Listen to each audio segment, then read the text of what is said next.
Big boss OTT के winner इस बार के एल्विश यादव, जिन्होंने अभिषेक को हराया था, वो एक बार पुनः चर्चाओं में हैं और इस बार चर्चाओं का कारण नेगेटिव है।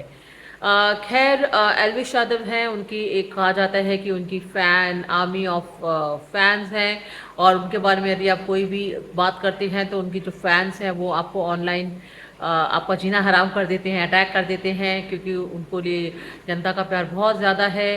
वो अपने आप को हमेशा से इस तरह से उन्होंने पोर्ट्रे किया है जैसे कि वो एक वेरी डाउन टू अर्थ छोटे घर के और सनातन धर्मी, सनातन प्रेमी, कट्टर हिंदुत्व को मानने वाले इस तरह के हैं, जो अपने जय श्री राम के नारे लगाते हैं। और उन्होंने कई बार कई बड़े-बड़े एक्टर्स को ट्रोल किया है, जैसे अर्जुन कपूर वगैरह की एक्टिंग का बहुत मज़ाक भी उड़ाया है उन्होंने, क्योंकि उनका काम ही है, और इसी सब बातों की वजह से लोग उन्हें बहुत पसंद करते हैं और उनकी बहुत ज़्यादा फ़ैन फ़ॉलोइंग है। ख़ैर, अब लोगों का ऐसा मानना है कि शायद एल्विश यादव जब एक नेशनल लेवल पे उनकी पहचान बनी, तो वो बदल गए हैं। वो बदल इस तरह से गए हैं कि अभी उनका एक वीडियो रिलीज़ हुआ है उर्वशी राउतेला के साथ। वही उर्वशी राउतेला जिसको बाकी कुछ ख़ास काम बॉलीवुड में तो मिलता नहीं है। बस वो मुझे तो हमेशा दुबई के एयरपोर्ट, दुबई जाने के लिए एयरपोर्ट पे ही दिखाई देती हैं।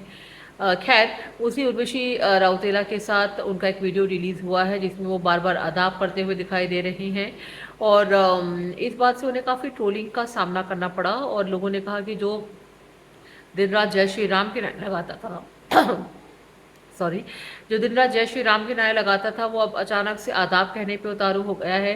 यानी कि ये भी बदल गया, जैसे कि अक्सर बड़े पर्दे पे आते ही लोग बदल जाते हैं।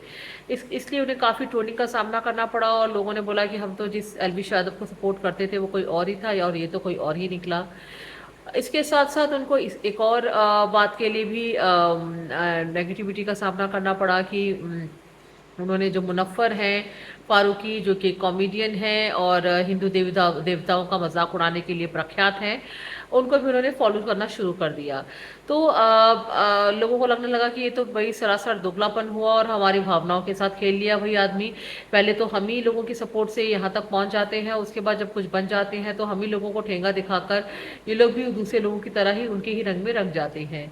ये सब होने के बाद एल्विश यादव ने इस पे रिएक्ट करते हुए कहा, माफ़ी माँगी है, कहा है कि मुझसे गलती हो गई है, और मैं पहली बार वीडियो शूट में आया था, पहली बार एक्टिंग कर रहा हूँ, नर्वस हूँ, तो मैं उस वक़्त रियलाइज़ नहीं कर पाया कि मैं अदाब बोल रहा हूँ। मैं कोशिश कर रहा हूँ कि ये वाले पर्टिकुलर सीन को जहाँ पे अदाब कहा गया है उसको हटा दिया जाए, और मैं कट्टर हिंदू था और रहूँगा, और मैं जय श्री राम के नारे लगाता था और लगाता रहूँगा, और इस तरह की कई बातें कही हैं। इसी के सपोर्ट में बाद में फिर उर्वशी रौतेला भी बीच में आ गए। उन्होंने कहा कि आप एल्विश को टारगेट मत कीजिए, क्योंकि ये जो था ये तो ख़ैर एक वीडियो था जिसमें जिस तरह से हमें कोरियोग्राफर्स बोलते हैं, डायरेक्टर प्रोड्यूसर बोलते हैं, वैसे ही हम करते चले जाते हैं।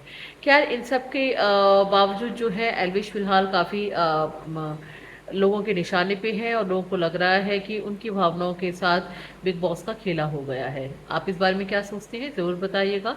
मेरे स्टूडियो से इतना ही। जय हिंद।